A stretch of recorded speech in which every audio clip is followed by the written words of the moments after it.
What if I told you there was once a city so rich, so powerful, and so sinful that ancient writers believed God himself erased it from history? A city where kings called themselves gods, where laws were carved in stone, yet corruption ruled the streets, where pleasure, power, and blood sacrifice walked hand in hand. This city inspired the Bible's darkest warnings, frightened ancient historians, and became a symbol of human arrogance against the divine. Today, its ruins lie silent beneath Iraqi soil. But tonight, we uncovered the truth behind ancient Babylon, the city of sins. Long before Babylon became a symbol of evil, before it was feared, worshipped, and cursed, it was nothing more than a settlement beside the Euphrates River. Around 2300 BCE, the land between the rivers Mesopotamia was alive. This was the cradle of civilization. People learned how to farm, build, write, and rule.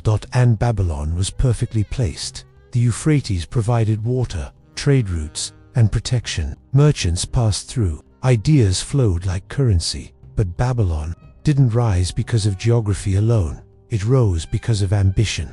Ancient texts suggest the city's name meant the gate of the gods. From the very beginning, Babylon believed it stood closer to heaven than anywhere else on earth, and that belief would change everything. Hammurabi, lo, order and fear before Babylon, became a city of pleasure. Before it became a symbol of sin, it first became a city of control, and that control had a name, Hammurabi. When Hammurabi rose to power around 1792 BCE, Babylon was not yet the greatest city in Mesopotamia. It was surrounded by rival stronger armies, older traditions, and wealthier kingdoms. Hammurabi knew Babylon could not survive by strength alone. So, he chose a weapon more powerful than swords. Law. But this was not law as we understand it today. This was law designed to command fear, shape behavior, and bind society together under absolute authority. Hammurabi ruled like a strategist, not a dreamer. He conquered neighboring cities, but conquest was only the first step. The real challenge was keeping power once the bloodshed ended. His solution was simple and terrifying. He carved obedience into stone, the stone that watched Evr. The heart of Babylon stood a tall black stone pillar, polished and imposing. At its top was an image of Hammurabi standing before the sun god Shamash, receiving divine authority. The message was unmistakable. These laws do not come from a man, they come from the gods. Below the image were nearly 300 laws, written so clearly that no one could claim ignorance. They covered everything: theft, marriage, trade, slavery, violence. For the first time in history, people could see their fate written in advance. Justice was no longer mysterious. Punishment was predictable, and fear became permanent. An eye for an eye, but not for an eye for. Most famous idea from Hammurabi's code was brutal in its simplicity: an eye for an eye, a tooth for a tooth. But this justice was not equal.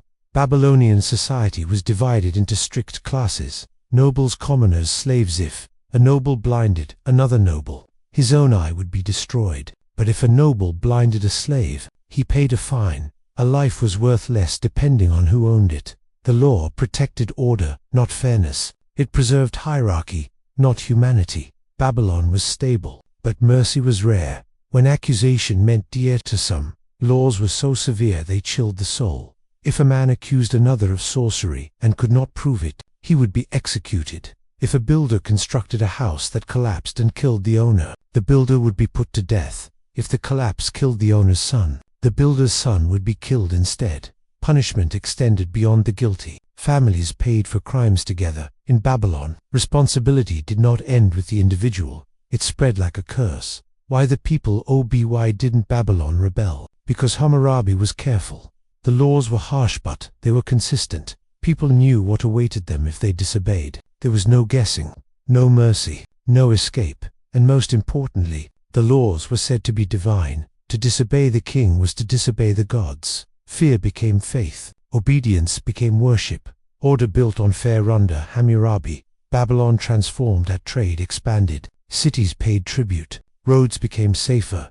But peace came at a price. Trust disappeared. Neighbors feared one another. Every mistake carried irreversible consequences. The law watched everyone, not from the shadows, but from stone. Standing openly in the city for all to see, Babylon did not grow because it was kind, it grew because it was controlled. The dark seed he planted. Hammurabi believed he was creating a just society, but in doing so, he planted something darker, a culture where punishment mattered more than compassion, where power justified cruelty, where fear became the foundation of order. This system worked until it didn't, because when fear rules for too long, it reshapes the soul of a civilization.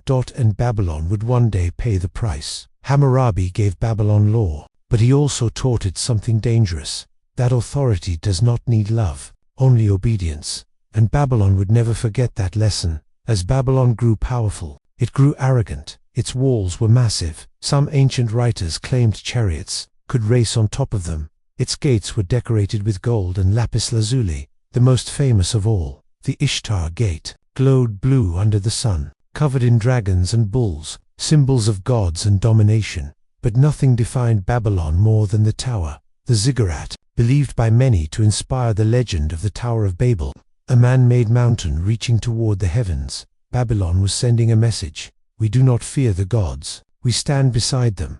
And history has never been kind to civilizations that thought that way. Babylon worshipped many gods: Marduk, the chief god; Ishtar, goddess of love, fertility, and war; Shamash, god of justice; Enlil, god of storms. But Babylonian religion wasn't gentle. People believed the gods could be bargained with through offerings, rituals, and sacrifices. Some ancient sources suggest that sexual rituals were part of religious worship.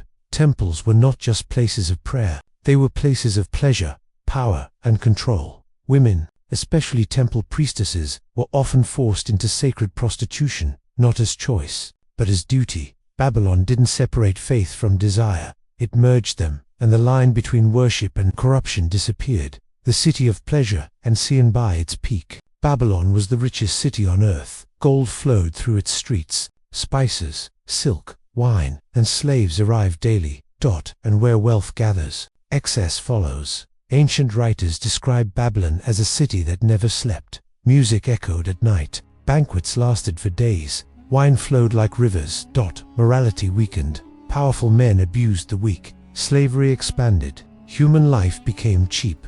Babylon didn't fall into sin overnight, it celebrated it, and that reputation spread far beyond its walls. Babylon in the Bible, symbol of evil. Centuries later, Babylon became more than a city, it became a symbol. In the Bible, Babylon represented human pride, moral decay, rebellion against God. The book of Revelation calls Babylon the mother of harlots and abominations of the earth. Whether literal or symbolic, the message was clear. Babylon wasn't condemned for wealth alone, it was condemned for arrogance, for placing power above humility and desire above conscience. The city became a warning, not just to ancient people, but to every civilization that followed. A brilliant builder, a ruthless conqueror, he rebuilt Babylon into a masterpiece. Legend says he created the Hanging Gardens, one of the 7 wonders of the ancient world. Terraced gardens, rising above the desert, water flowing upward through engineering miracles. Greatest achievement became his greatest flaw. Babylon existed because of him. Ancient texts say he walked his palace and declared, "Is this not Babylon the Great, which I have built by my mighty power?" Pride before the fall. Babylon believed itself invincible.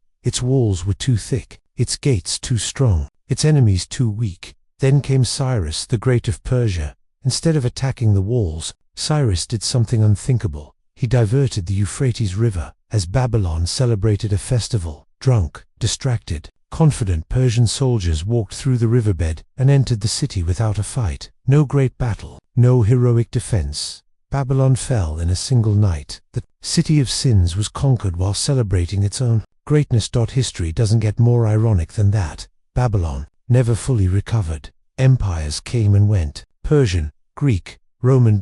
But Babylon slowly faded. Bricks were stolen, temples collapsed, sand reclaimed the streets. Ancient people believed the city was cursed. Alexander the Great tried to rebuild it and died before completing the plan. By the time modern archaeologists arrived, Babylon was a ghost, a warning carved into earth. Why Babylon still matters. Babylon is not just history, it is a mirror. Every civilization that believes it is untouchable, every society that worships power, pleasure, and pride, walks Babylon's path.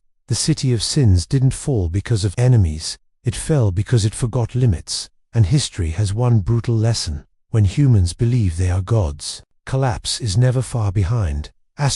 Babylon once ruled the world. Now, its ruins whisper beneath the sand. No kings, no gods, no glory, just silence. And the question remains, was Babylon destroyed by divine punishment, or by its own arrogance? If this story made you see history differently, if ancient mysteries and forbidden civilizations fascinate you, subscribe to Fabelon Stories for more lost empires, hidden truths, and stories the world tried to erase.